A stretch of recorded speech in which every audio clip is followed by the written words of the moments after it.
Bonsoir frères et sœurs, je voudrais rendre gloire à Dieu encore pour le temps qu'on prend pour se réunir ensemble, prendre un temps pour entendre la parole de notre Seigneur et Sauveur et ce qu'il veut nous donner par son Esprit.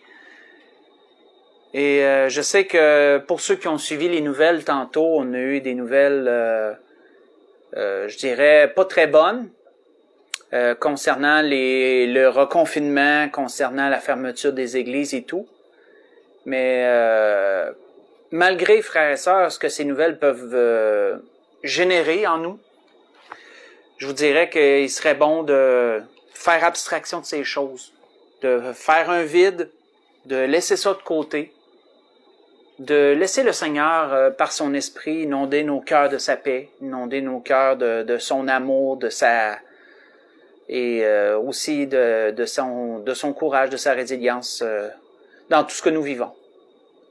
Pour ce que l'Esprit veut nous donner ce soir, je vous dirais que le Seigneur veut utiliser une circonstance qu'il a vécue et en faire ressortir des points importants. Et vous verrez que, comme d'habitude, l'Esprit a un fil conducteur. Il y a une image, il y a un sujet qu'il veut nous donner ce soir. Et pour ça, je vais vous inviter à tourner dans l'Évangile selon Jean au chapitre 9.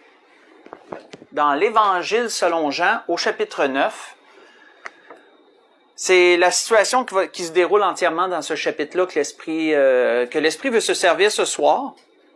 Et pour débuter, on va lire à partir du verset 1 jusqu'au verset 5 de l'Évangile selon Jean au chapitre 9.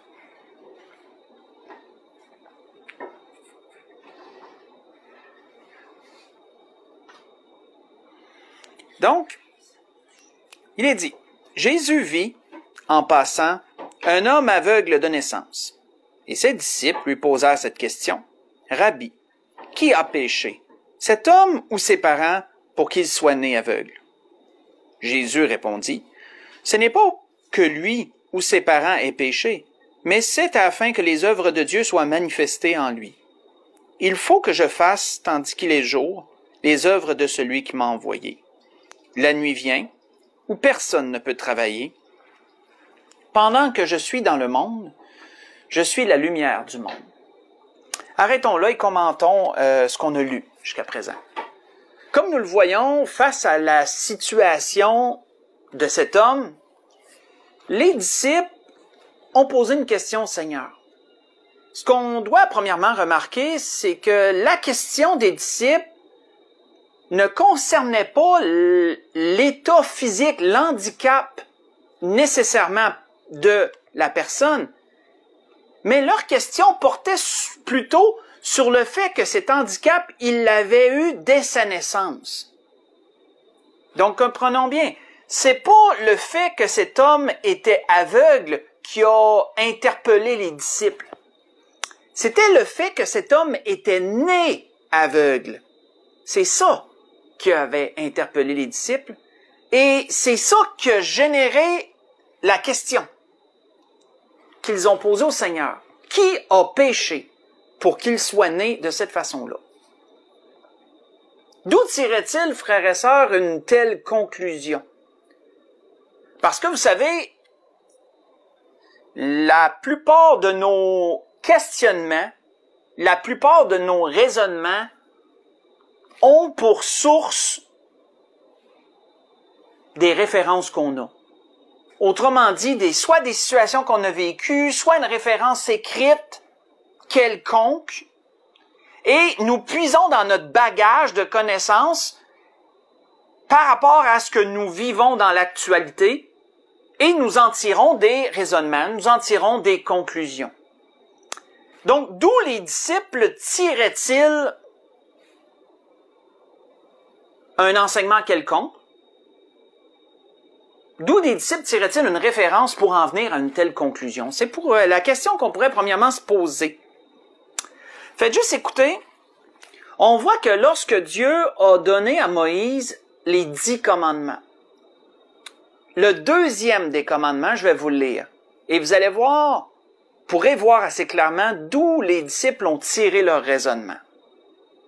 On voit que le deuxième commandement va comme suit.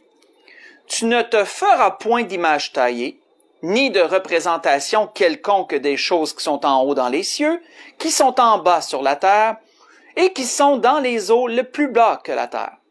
Tu ne te prosterneras point devant elles, tu ne les serviras point, car moi, l'Éternel, et là, écoutons bien, portez attention à la suite, car moi, l'Éternel, ton Dieu, je suis un Dieu jaloux, qui punit l'iniquité des pères sur les enfants, jusqu'à la 3e et à la 4e génération de ceux qui me haïssent, et qui fait miséricorde jusqu'à 1000 générations à ceux qui m'aiment et qui gardent mes commandements. Voyez ça dans l'Exode chapitre 20, verset 4 au verset 6.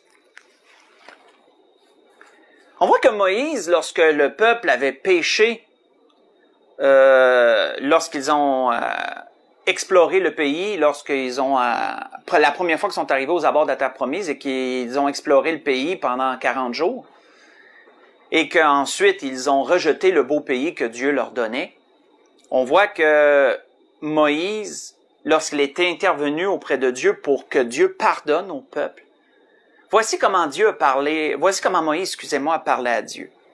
Moïse a dit, il dit, Éternel, tu es lent à la colère, riche en bonté.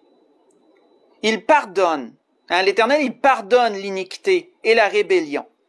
Mais il ne tient point le coupable pour innocent. Et il punit l'iniquité des pères sur les enfants jusqu'à la 3e et à la 4e génération.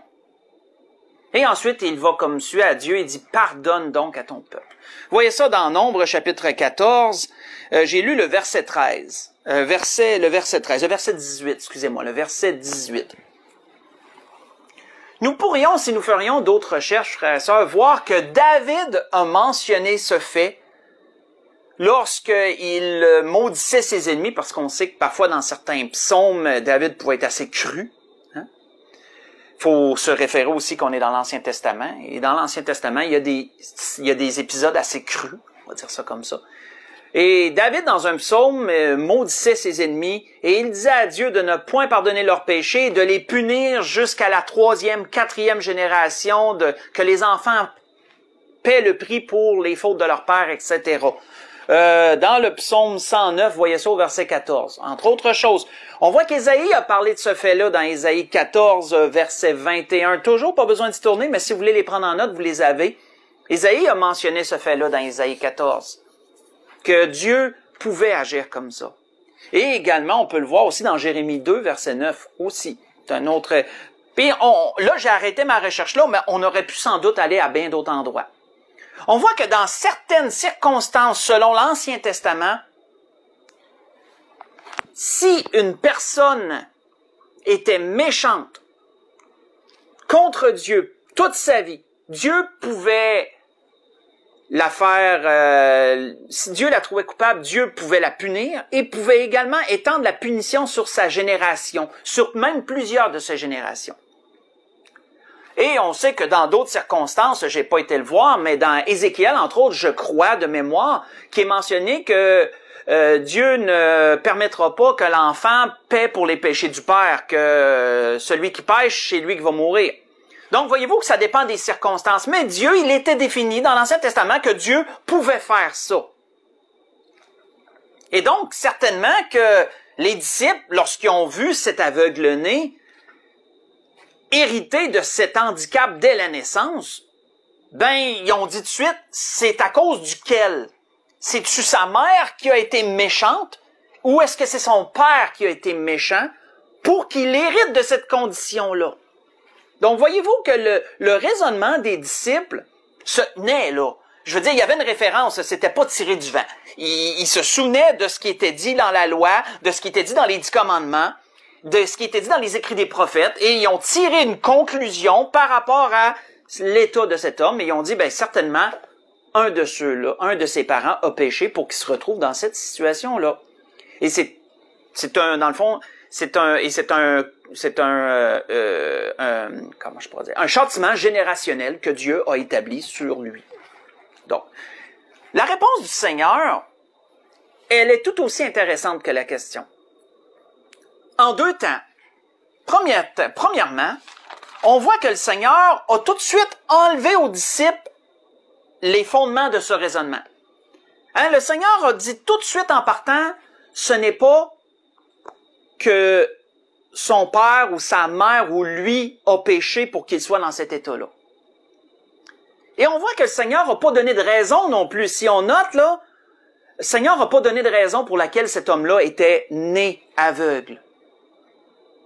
Ça nous démontre quoi, frères et sœurs? Ça nous démontre qu'il n'y a pas toujours nécessairement de raison pour ce qu'on doit vivre.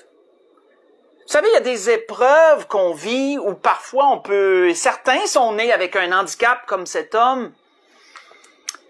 Certaines personnes viennent avec un handicap dans l'avenir, peut-être par un accident ou autre. Puis parfois, cette question peut survenir, qu'est-ce que j'ai donc fait au bon Dieu pour que ça m'arrive?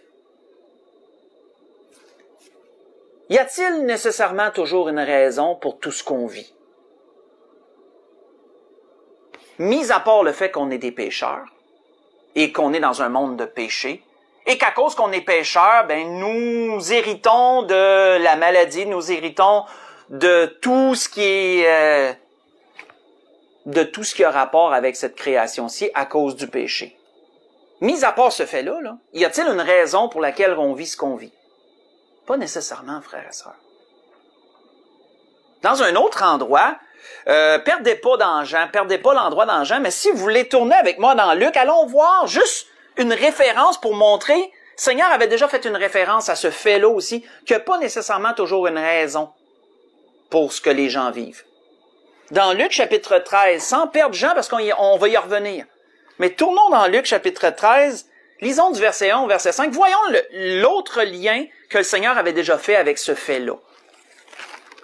Une question que le Seigneur avait déjà posée aux gens qui étaient présents pour l'entendre. Dans Luc, chapitre 13. Luc, chapitre 13, versets 1 à 5. On voit qu'il nous est dit à cet endroit, en ce même temps, quelques personnes qui se trouvaient là racontaient à Jésus ce qui était arrivé à des Galiléens dont Pilate avait mêlé le sang avec celui de leur sacrifice. Et il leur répondit, « Croyez-vous que ces Galiléens aient été de plus grands pécheurs que tous les autres Galiléens parce qu'ils ont souffert de la sorte? » La question est exactement en lien avec, dans le fond, ce que Pierre posait la question à propos de l'aveugle-né. Vous ne trouvez pas le lien quand même là?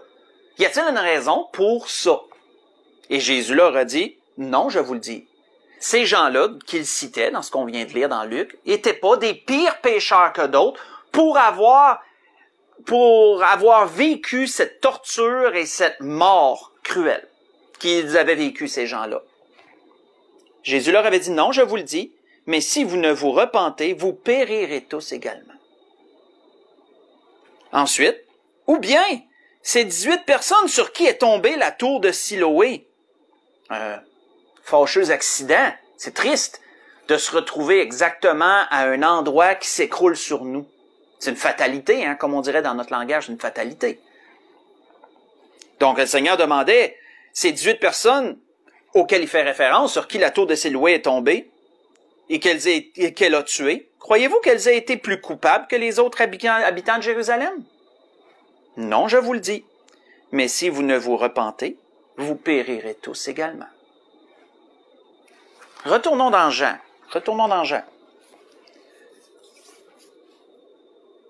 Vous savez, frères et sœurs, donc premièrement, le Seigneur leur disait quoi? Le Seigneur, en première partie de sa réponse, le Seigneur a tout de suite les a tout de suite détachés de ce raisonnement-là. Le Seigneur les a tout de suite détachés de ce raisonnement-là. Il leur a tout de suite montré qu'il n'y avait pas nécessairement de raison pour des choses qui nous arrivent parfois. Un peu aussi, faites le lien avec Job, parce que c'est la pensée que certains peuvent avoir, que si tu vis telle chose, automatiquement tu as fait quelque chose pour vivre ça. Tu subis. Autrement dit, ce que tu as fait dans une imagination quelconque, là, des gens peuvent imaginer des choses. Souvenez-vous des amis de Job, si Job vivait ça, c'est parce que Job avait péché, puis il payait, Dieu le faisait payer pour qu'est-ce qu'il avait fait. Peu importe ce qu'il avait fait. Donc, voyez-vous, c'est de tomber un peu dans le même piège, dans un jugement. Dans un jugement. Mais la deuxième partie de la réponse du Seigneur est vraiment intéressante aussi, parce que le Seigneur a dit que c'est pas parce qu'il a péché, ou lui ou ses parents, qu'il soit né comme ça, mais c'est afin que les œuvres de Dieu soient manifestées en lui. Hein, autrement dit, là, ce qui vit cet homme-là est une opportunité pour Dieu. C'est une opportunité pour Dieu de manifester ses œuvres, hein, de manifester sa puissance, de manifester sa grâce, on peut extensionner, manifester son amour, etc. Hein, cette situation-là est une opportunité pour Dieu de se manifester. Et par logique, ça peut nous amener à penser, à nous demander, ça peut nous amener même à répondre, pourquoi Dieu permet parfois la souffrance? Pourquoi Dieu permet parfois les difficultés? Pourquoi Dieu permet l'adversité ou toute autre chose qu'il peut permettre? Pourquoi Dieu permet parfois ces choses, frères et sœurs? Tournons dans le psaume 111. Encore, perdez pas Jean, on va y revenir. Tournons dans le psaume 111. Allons voir ce que David disait dans un psaume. Le psaume 111 n'est pas tellement long. On va pouvoir le lire en entier et vous allez voir que dans ce qui est dit dans ce psaume, ça peut répondre à notre question. Pourquoi Dieu permet parfois des choses dans nos vies?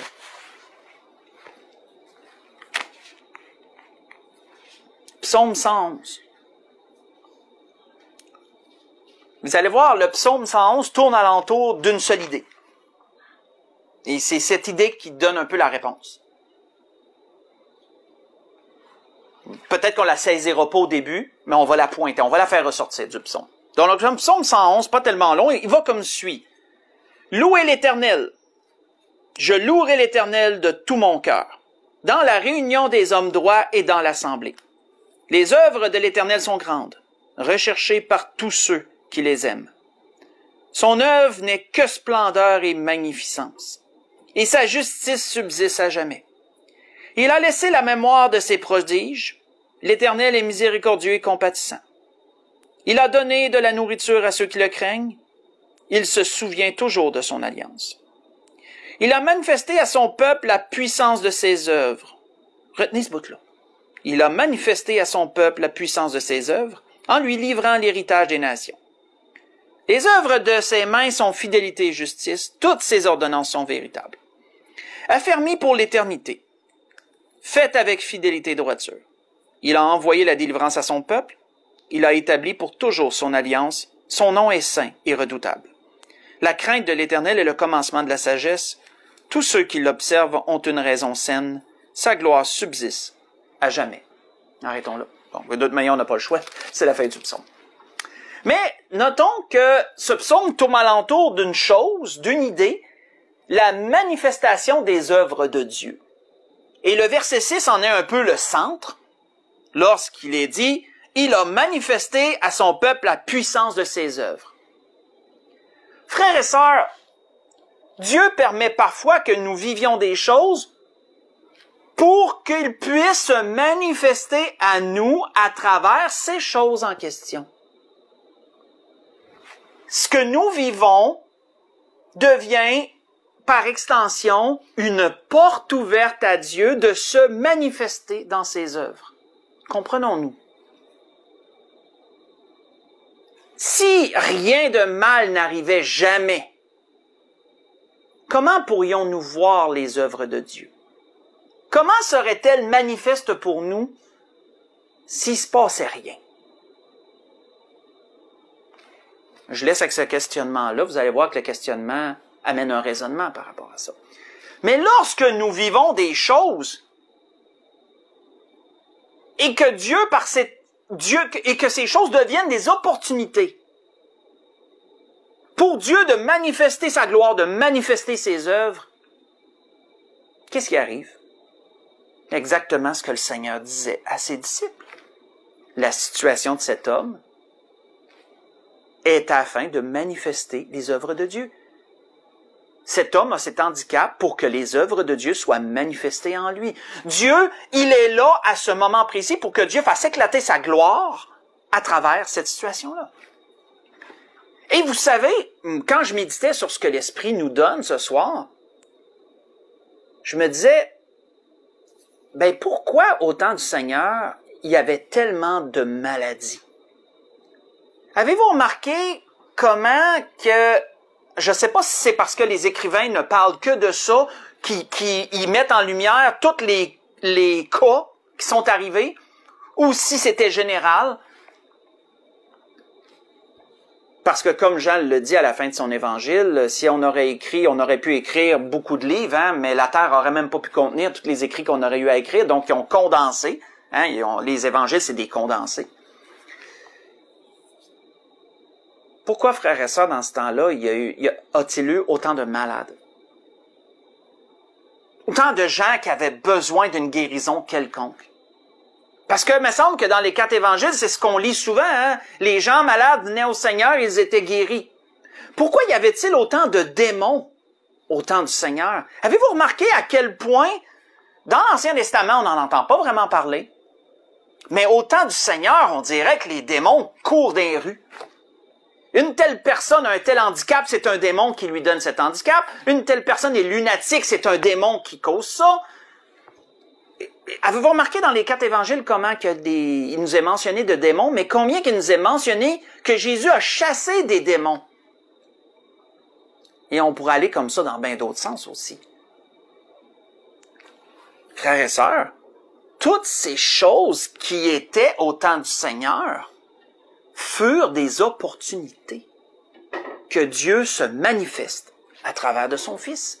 Si ces choses n'avaient pas été là au temps du Seigneur, comment les gens auraient pu voir la grandeur de Jésus et la grandeur des œuvres que Jésus faisait? Si tout aurait été que soleil et chant d'oiseaux et aucun problème, là, est-ce que Jésus aurait pu autant être manifestement le Fils de Dieu qu'il est par les œuvres qu'il a démontrées que tout ce qu'il a fait, le Seigneur? Donc, voyez-vous que Dieu permet des choses parce que ce sont des opportunités pour lui de se manifester à travers nous, dans nos vies, etc.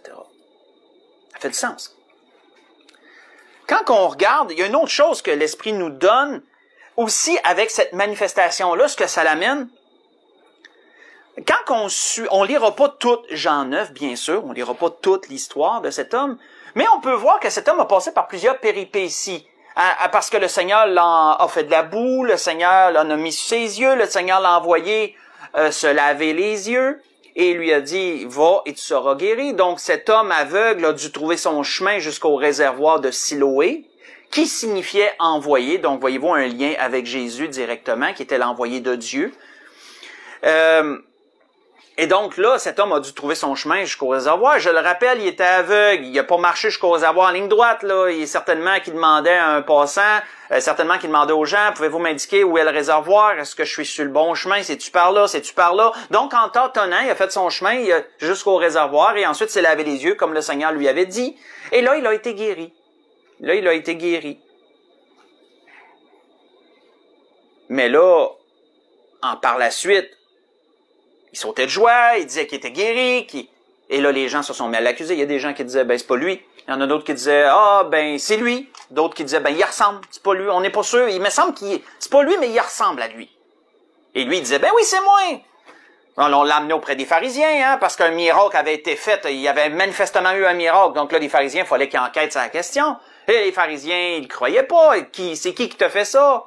Ben, il dit, je le sais pas, mais celui qui a fait ça, il a fait de la boue sur mes yeux. Là, les pharisiens, bien sûr, se sont doutés que Jésus devait être à l'origine de ça. Donc là, ils se sont mis à accuser l'homme de pas vraiment être aveugle, d'avoir joué la comédie, un peu comme nous quand on va voir un spectacle d'un prestidigitateur quelconque, que ce soit un magicien, entre guillemets, que ce soit un hypnotiseur ou peu importe, hein, on va toujours penser que des gens qui ont été choisis déjà d'avance, puis ils jouent un genre de rôle d'acteur pour nous faire croire à tout ça. Donc, les gens, on dit à l'aveugle, ben, tu joues un rôle d'acteur, et t'étais pas vraiment aveugle, tu veux essayer de faire croire quelque chose. Et là, ils ont fait venir ses parents ont témoigné, ils ont dit, ben oui, c'est notre fils, il est aveugle de naissance, mais ils n'ont pas voulu trop s'embarquer, vous le savez pourquoi. Ils voulaient pas être chassés de la synagogue, les Juifs avaient bien averti, hein, celui qui va dire que cet homme-là, vraiment, Jésus l'a vraiment guéri, c'est vraiment un miracle, peut être chassé de la synagogue. Donc même les parents, ils ont embarqué là-dedans, puis ils voulaient pas trop s'en mêler. Et ensuite, c'est passé quelque chose de vraiment spécial, parce que là, les pharisiens lui ont répété à nouveau la question, comment tu as été guéri? Hein? Puis lisons ce que l'homme dit. À partir du verset 24, du chapitre 9, Jean chapitre 9, mais lisons à partir du verset 24. Après qu'il ait traversé toutes ces choses-là, qu'est-ce qu'il dit? Les pharisiens appelèrent une seconde fois l'homme, qui avait été aveugle, et lui dirent, donne gloire à Dieu. Hein, autrement dit, là, dis-nous la vérité, là. On n'est pas sûr que tu nous l'as déjà dit. Dis-nous la vérité, donne gloire à Dieu. Nous savons que cet homme est pécheur. Il répondit, en parlant de Jésus, nous savons que cet homme est un pécheur. Il répondit, s'il est un pécheur, je ne sais. Je sais une chose, c'est que j'étais aveugle et que maintenant je vois. Et ils lui dirent, que t'a-t-il fait? Comment t'a-t-il ouvert les yeux? Mais il leur répondit, je vous l'ai déjà dit, et vous n'avez pas écouté. Pourquoi voulez-vous l'entendre encore? Voulez-vous aussi devenir ses disciples? Oh! Là, vous pouvez vous imaginer que les pharisiens ont été piqués au vif par cette pointe-là, hein, de « voulez-vous aussi devenir ses disciples ?» On sait ce que les pharisiens pensaient de Jésus. Ils l'injurièrent et dirent « c'est toi qui es son disciple ». Donc, voyez-vous l'accusation, hein, t'es pas vraiment aveugle, t'es de connivence avec lui, tu joues une game en bon québécois. Donc, c'est toi qui es son disciple. Ensuite, il dit, nous sommes disciples de Moïse. Nous savons que Dieu a parlé à Moïse, mais celui-ci, nous ne savons d'où il est. Et là, notez la réponse de l'homme. Notez la réponse de l'homme. Cet homme leur répondit, il est étonnant que vous ne sachiez d'où il est. Cependant, il m'a ouvert les yeux. Nous savons que Dieu n'exauce point les pécheurs, mais si quelqu'un l'honore et fait sa volonté, il l'exauce. Jamais n'a-t-on entendu dire que quelqu'un ait ouvert les yeux d'un aveugle-né. Si cet homme ne venait pas de Dieu, il ne pourrait rien faire. Wow! Wow! Toute une réponse, hein? Ils lui répondirent, tu es né tout entier dans le péché et tu nous enseignes, et ils le chassèrent. La réponse de cet homme, frères et sœurs, nous démontre un fait absolument essentiel dans la vie chrétienne et même pour ceux qui connaissent pas encore le Seigneur, qui vont le connaître un jour. Prochainement, je le souhaite. Frères et sœurs, les pharisiens avaient des années d'études de la loi. Savez-vous que pour être pharisien, là, c'était pas juste signe là, puis tu deviens un pharisien. Non, non. C'était une école. Il fallait aller à l'école pour devenir un pharisien. Il fallait étudier la loi. Il fallait quasiment que tu la connaisses, là, sur le bout de tes doigts, quasiment, on pourrait dire, pour devenir un pharisien. Ou pour devenir un docteur de la loi, ou un scribe, hein, dans tous ces différents créneaux-là. Là. Souvenez-vous ce que l'apôtre Paul a dit lorsqu'il a fait son témoignage de lui-même, hein, qu'il avait été enseigné selon la secte la plus rigide des pharisiens. Hein, être pharisien, c'était pas rien, là. C'était quelque chose d'être capable de devenir un pharisien. Il y avait beaucoup d'études en arrière de ça. Ces gens-là avaient lu la loi. Ils l'avaient étudié, la loi. Ils avaient étudié les écrits des prophètes. Mais notez qu'un homme aveugle-né qui avait jamais posé ses yeux sur les rouleaux des écrits, qui avait jamais lu une seule ligne de la loi, a pu enseigner ces gens-là. Puis avoir raison en plus. C'est quelque chose. C'est quelque chose. Et vous savez, ça nous amène un raisonnement, ça. Qu'est-ce qui amène la connaissance de Dieu, frères et sœurs, premièrement? Est-ce la connaissance des Écritures qui amène la connaissance de Dieu? Ou est-ce autre chose? Qu'est-ce qui permet premièrement de connaître Dieu? Est-ce que c'est à force de lire qu'on connaît Dieu? C'est une bonne question, hein? C'est une bonne question. Le Seigneur, un jour, avait déjà dit à des Sadducéens, qui aussi, oui, mélangeaient la loi avec la philosophie grecque, mais il avait quand même étudié quand même pas mal la loi de Moïse, mais il la mélangeait avec la philosophie grecque, les Sadducéens dont je parle. Jésus leur avait dit ceci aux Sadducéens, hein, « Vous êtes dans l'erreur parce que vous ne comprenez ni les Écritures, ni la puissance de Dieu. » Hein, dans Matthieu 22, verset 29. Jésus avait déjà eu plusieurs interactions, frères et sœurs, avec les religieux de l'époque. Jésus a eu des interactions avec les Hérodiens, Jésus a eu des interactions avec les Sadducéens, Jésus a eu des interactions avec les pharisiens, les scribes, les docteurs de la loi, name it, il les a tout passés. Il y a eu des interactions avec tous ces gens-là qui connaissaient la loi, qui avaient lu, qui avaient étudié. Et Jésus a relevé chez ces gens-là le même problème. Quoiqu'il connaissait les Écritures, il ne connaissait pas Dieu. Il ne comprenait ni les Écritures, ni la puissance de Dieu. Il y a quelque chose, hein? Et cet homme-là, qui avait jamais lu une seule ligne de la loi, connaissait Dieu. Sa réponse est évidente, il connaissait Dieu. Mais sans avoir jamais lu, ni étudié. Ah, certainement qu'il avait déjà entendu des choses, il n'était pas sourd. Il avait certainement entendu peut-être des choses, oui. On peut y donner. Reculons dans Jean chapitre 5. Voyons ce que le Seigneur avait fait comme reproche dans Jean chapitre 5, c'est pas tellement loin. Voyons un reproche que le Seigneur avait fait. Et ça va un peu dans le même sens que ce qu'on vient de dire. Dans Jean chapitre 5. Si on lit le verset 39 à 42, ça devrait être suffisant. Qu'est-ce que le Seigneur disait? On parlait justement on parlait des scribes, on parlait des pharisiens, etc., dans une interaction que Jésus avait eue avec certaines personnes. Jésus leur avait dit, « Vous sondez les Écritures » à partir du verset 39, Jean chapitre 5. « Vous sondez les Écritures parce que vous pensez avoir en elles la vie éternelle. Et ce sont elles qui rendent témoignage de moi. » Hein? Les Écritures ne sauvent pas.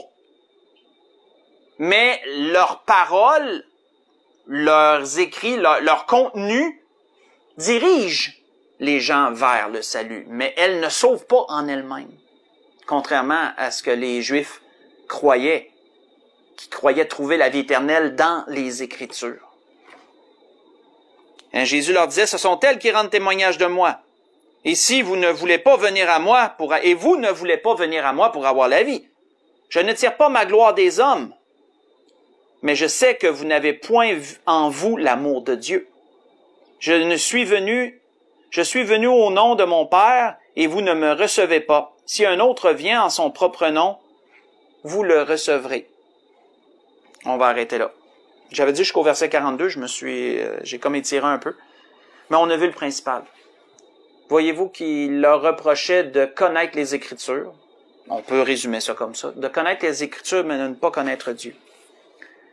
Ce que cet homme nous a démontré, frères et sœurs, si on revient à Jean chapitre 9, là, ce que cet homme nous a démontré, c'est que la connaissance de Dieu vient premièrement, frères et sœurs, par l'expérience.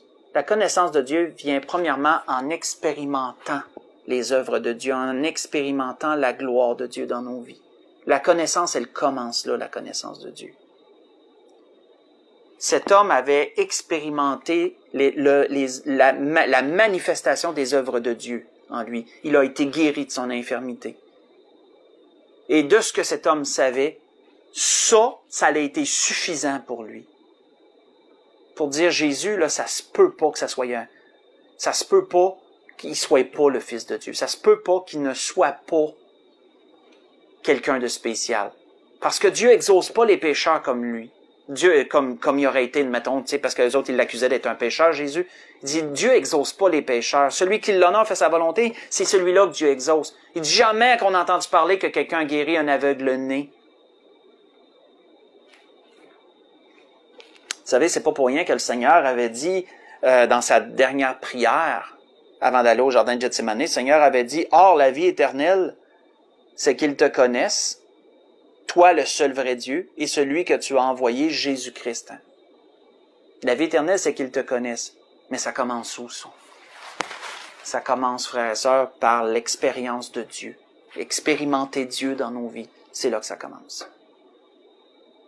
L'importance de voir la manifestation des œuvres de Dieu dans nos vies. Ça a toute une importance.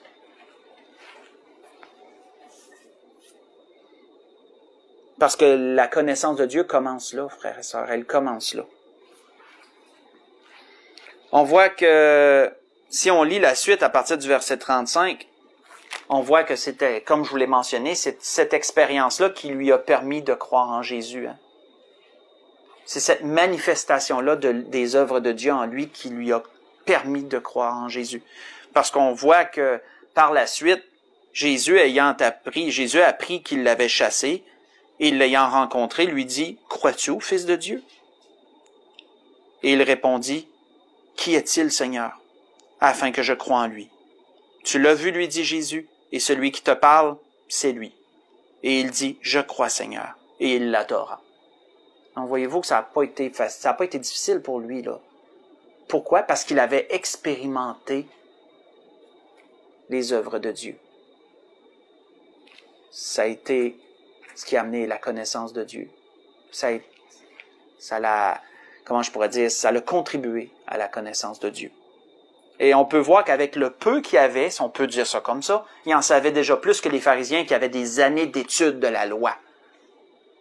Parce que peu importe comment qu'il lisait, c'est un peu comme l'apôtre Paul disait à Timothée, hein, à propos de certaines personnes, de mémoire, je vais le citer de mémoire, là, il dit, ils lisent, mais ils n'arrivent jamais à la connaissance de la vérité. C'est un peu comme ça, là. Ils étudient ou ils lisent, ils sont des Écritures, mais ils n'arrivent jamais à la connaissance de la vérité. Et ça ressemble à ça, en tout cas, dans Timothée, mais je me souviens plus exactement où. Malheureusement, frères et sœurs, ce qui arrive trop souvent, c'est qu'on associe la connaissance des Écritures avec la connaissance de Dieu, et on néglige la manifestation des œuvres de Dieu. Et pourtant, c'est là que la connaissance elle est. Elle commence là. La connaissance commence là. Et pour que Dieu, et là on va faire une boucle, on va boucler tout ça ensemble, pour que Dieu puisse se manifester, ne faut-il pas, frères et sœurs, qu'il arrive des choses, parfois dans nos vies?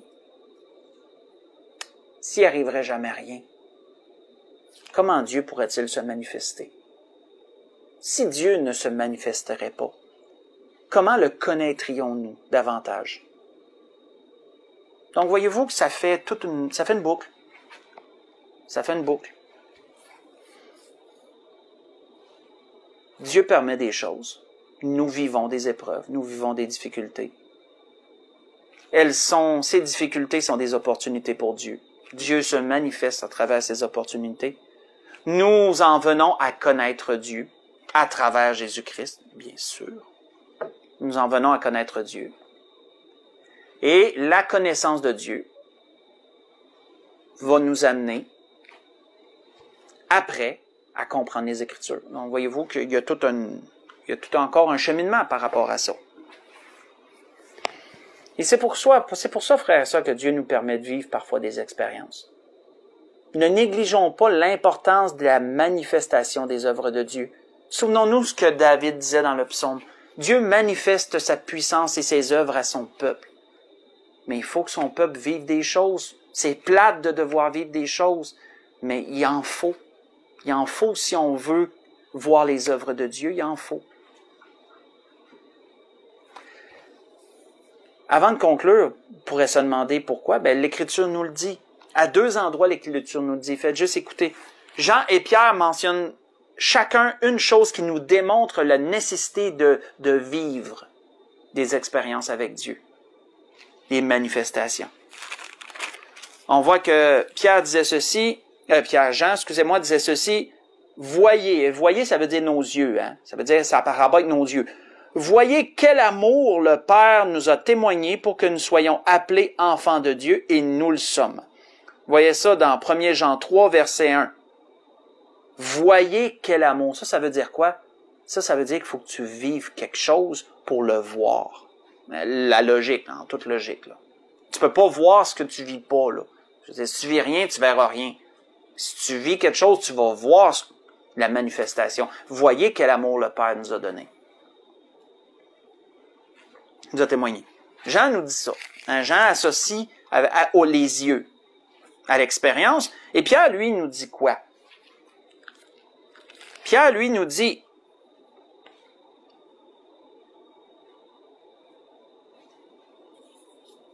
désirez, comme des enfants nouveau-nés, le lait spirituel et pur, afin que par lui vous croissiez pour le salut, si vous avez goûté que le Seigneur est bon.